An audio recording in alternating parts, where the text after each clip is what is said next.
everyone, welcome back to my channel. Now in this video I am going to take lesson 2 of 12th class General English MP Board. इस lesson में मैं सबसे पहले आपको word meanings बताऊंगी और उसके बाद वर्ड मीनिंग्स वैसे तो बहुत सारी हैं, लेकिन जो ज़रूरी या जो ज़्यादा टफ हैं वो मैं बताऊंगी क्योंकि पूरी लिख पाना बड़ा मुश्किल है।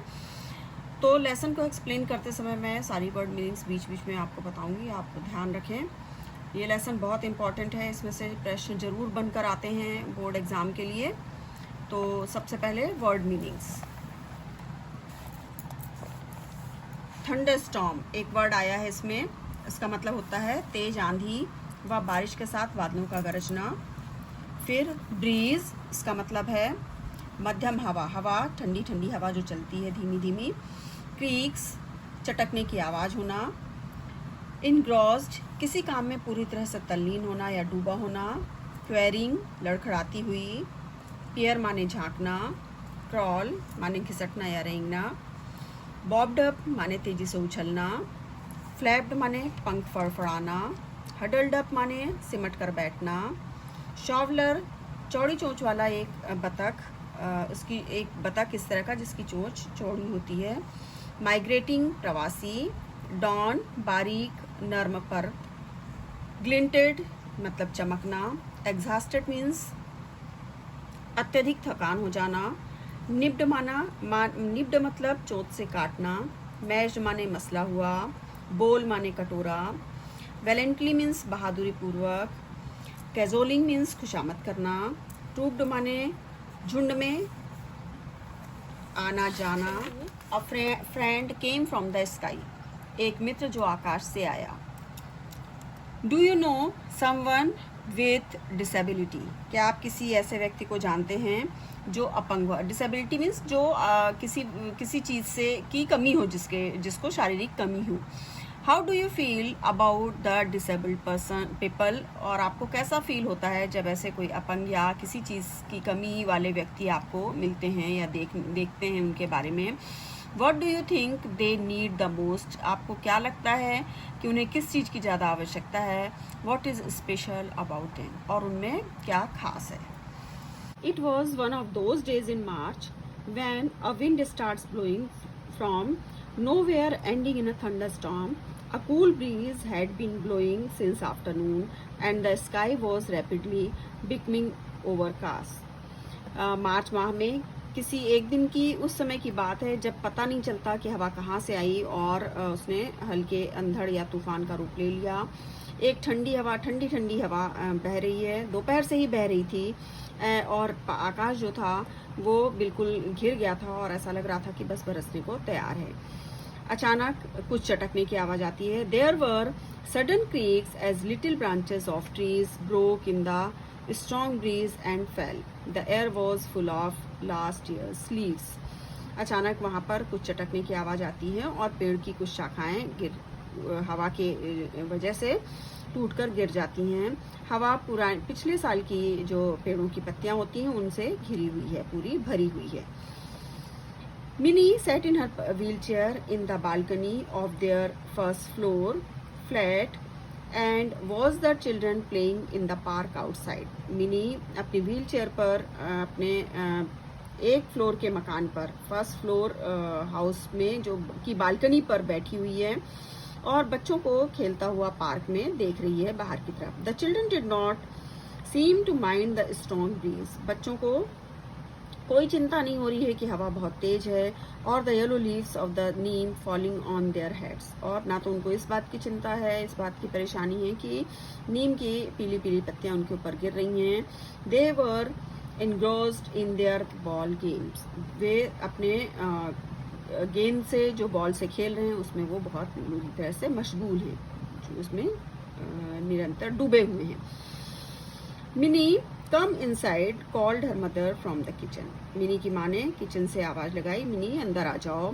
Just a minute mummy said mini in her quarrying voice, अपनी लड़खड़ाती सी आवाज में मिनी बोली, मम्मी बस जस्ट अ मिनट, कुछ ही देर में। Voice stretching forward in the wheelchair to look at the game below, और ऐसा कहते हुए उसने व्हील चेयर को आगे करते हुए गेम को देखना जारी रखा। Her mother came out on balcony, उसकी माँ बालकनी में आई. Mini baby, it is too windy to sit outside, come on inside, that is like a good girl. कहती है कि बहुत ठंडी हवा है बाहर, अंदर आ जाओ एक अच्छे लड़की की जैसे. Mini continued to peer through the balcony railing. In one moment she pleaded, याचना करते हुए से, मतलब उसने धीमे से बोलते हुए माँ से कहा कि बस. माँ 1 मिनट में झांकना जारी रखा बालकनी की रेलिंग से बच्चों को खेलते हुए और बोली बस 1 मिनट में आ रही हूँ. Her mother looked at the children in the park, side and went back into the house saying, mind you get into the house before it starts raining, I don't want you to get wet. Mini की माँ ने park में बच्चों पर एक नज़र डाली, गहरी सांस ली और वापस अंदर गई और ये कहती हुई गई कि ध्यान रहे कि मिनी बारिश शुरू होने के पहले तुम घर के अंदर आ जाओ, मैं नहीं चाहती कि तुम भीगो. Mini was 12 years old and a spastic. Mini एक 12 साल की बच्ची थी और साथ में स्पास्टिक थी. स्पास्टिक क्या होता है ये देखें हम. Spastic is a person who has no control over his hands and legs from birth. Spastic एक ऐसा व्यक्ति होता है जिसके शरीर में, उसके अंगों पर, स्पेशली पैरों और हाथों पर जन्म से ही कोई कंट्रोल ना हो. Mini could not walk. Mini चल नहीं पाती थी और बटन ऑफ हर शर्ट, ना तो अपने शर्ट के बटन लगा पाती थी. बट शी कुड क्रॉल, लेकिन वो रेंगती थी, घिसटती थी. And had learn to use her hand to brush her teeth and use a spoon to eat. और अब तक उसने ये सीख लिया था कि उसे अपने दांत कैसे साफ करने हैं, ब्रश कैसे करना है और चम्मच से खाना किस तरह से खाना है. She could also मैनोवर her wheel chair, अपनी व्हील चेयर को भी वो मैनेज कर पाती थी, चला पाती थी. She went to a special school, एक स्पेशल विशेष प्रकार के स्कूल में वो जाया करती थी. Where she was taught exercises and underwent speech therapy as well as learned the usual subjects like other children. जहाँ पर उस स्पेशल स्कूल में जहाँ वो जाती थी वहाँ उसे एक्सरसाइज कराई जाती थी, स्पीच थेरेपी दी जाती थी. स्पीच थेरेपी मीन्स बोलने का तरीका बताया जाता था और उसके साथ ही साथ उसे वही सारे साधारण सब्जेक्ट पढ़ाए जाते थे, विषय पढ़ाए जाते थे जो बाकी बच्चे जनरल दूसरे बच्चों को पढ़ाए जाते हैं. But Mini had no friends, लेकिन मिनी के कोई मित्र नहीं थे, कोई फ्रेंड्स नहीं थे. Ever since they had come to this house 6 months ago, अभी 6 महीने पहले ही वो लोग इस घर में आए थे. Mini had no one to play with. Mini के पास कोई भी नहीं था जिसके साथ वो खेल सके. All the neighbourhood children seemed to be busy with their own games and schools. सारे पड़ोस के जो बच्चे थे, नेबरहुड मीन्स पड़ोसी बच्चे जो थे वो अपने स्कूल और गेम्स में बिजी रहते थे, खेल में बिजी रहते थे. And they had never become friendly with mini, और अभी तक वो मिनी के साथ उनका मित्रवत व्यवहार नहीं हुआ था, अभी तक उसके साथ उनकी दोस्ती नहीं हुई थी. It was Mini's favourite pastime to watch the children at their play. इसलिए मिनी का सबसे अच्छा समय होता था, अपना समय गुजारने का ये तरीका था उसका कि वो बच्चों को खेलता हुआ देखा करती थी. Big drops of rain started to fall, बड़ी बड़ी बूंदें गिरना शुरू हो गई. But the children went on with their game, लेकिन बच्चे जो थे वो अपने खेल में व्यस्त थे. The big red ball barbed up and down, एक बड़ी लाल रंग की बॉल उछली और नीचे आकर गिरी. सडनली, अचानक, there was another ball among the children, अचानक ही बच्चों के बीच में एक दूसरी बॉल आई. अ ब्राउन वन, ये जो बॉल थी ये ब्राउन कलर की थी, भूरे रंग की. The girls started screaming and the boys shouted at the top of their voice. लड़कियां चीखने चिल्लाने लगीं और लड़के अपनी जितनी तेज आवाज में चीख सकते थे, आवाज कर सकते थे, करने लगे. A boy bent down to touch the ball. एक बच्चा नीचे झुककर बैठा उस बॉल को टच करने के लिए. When it suddenly flapped its wings and flew up. जैसे ही उसे छुआ वैसे ही उसने अपने पंख फड़फड़ाए और वो उड़ने लगा. Before मिनी न्यू, जब तक कि मिनी कुछ समझ पाती, what was happening, कि क्या हो रहा है, the new ball had flown into her balcony. वो जो नई बॉल थी वो उड़कर उसके बालकनी पर पहुंची. And landed on her lap, और उसकी गोद में जाकर बैठ गई, जा पड़ी. The moment before mini recovered from her shock, she saw that the thing in her lap was not a ball at all, but a bird. It was sitting in her lap, all huddled up in fright. The rain started falling in earnest now. Mini को recover होने में mini को वापस से shock, उसे एकदम से shock लगा क्योंकि कोई चीज़ उसकी गोदी में आकर गिरी, तो उससे रिकवर होने में थोड़ा समय लगा।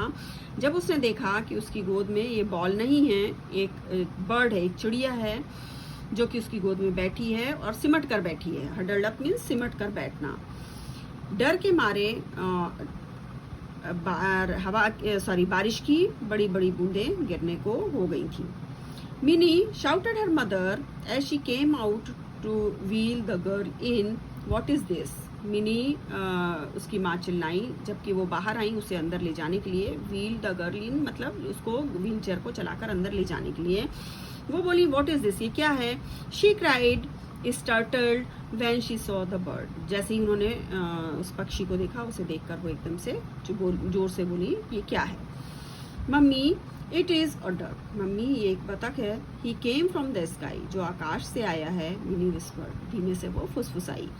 The bird was indeed a duck a shoveler. जो पक्षी था वो वास्तव में एक बतख था और वो भी शॉवलर था। शॉवलर जिसकी चोंच चौड़ी होती है। A yearly visitor to India from the cold north, ठंडे उत्तरी प्रदेशों से आने वाला हर साल में जो भारत में आता है वो पक्षी था। He was probably migrating back to his native land with his flock. शायद वो अपने झुंड के साथ वापस अपने जगह, अपने घर जाने वाला था। When he must have lost his way, जबकि वो अपना रास्ता भूल गया। In the strong current of wind that was blowing, क्योंकि हवा बहुत तेज चल रही थी और उस हवा के बहाव की वजह से in this frantic effort to rejoin his mates, he had hurt himself on his wings. और तेज बहाव की वजह से, अपने फ्रेंड्स, अपने ग्रुप के साथ मिलने की वजह से, आगे बढ़ने की वजह से, हवा का तेज बहाव था, उसकी वजह से वो अपने आप को चोट पहुंचा बैठा और उसके पंखों में चोट लगी जिसकी वजह से वो गिर गया। चूँकि ये लेसन बहुत बड़ा है और बड़ा होने की वजह से इसके वीडियो बनने में भी बहुत समय लग रहा है, बहुत ज़्यादा लंबा हो जाएगा। तो इस लेसन को मैं 2 से 3 भागों में बनाऊंगी। ये पहला भाग था। अगले भाग में भी मैं एक्सप्लेनेशन दूंगी और अगर लगता है मुझे तो मैं कुछ एक्सरसाइज या क्वेश्चंस उसमें कराऊंगी आपको। तो अगले भाग का इंतज़ार करें, जल्दी दे रही हूँ मैं। Thanks for watching. अगर अच्छा लगता है, पसंद आता है तो लाइक, शेयर और सब्सक्राइब जरूर करें।